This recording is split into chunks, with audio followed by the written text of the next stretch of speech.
புரட்சி தலைவியம்மா போற்றிய மகராசனே, புதுமை படைக்க வந்த எங்கள் குல ஈசனே.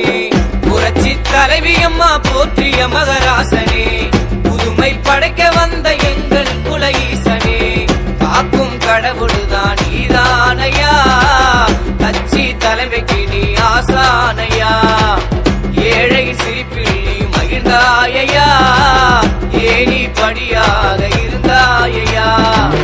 கழகத்தின் கொள்கை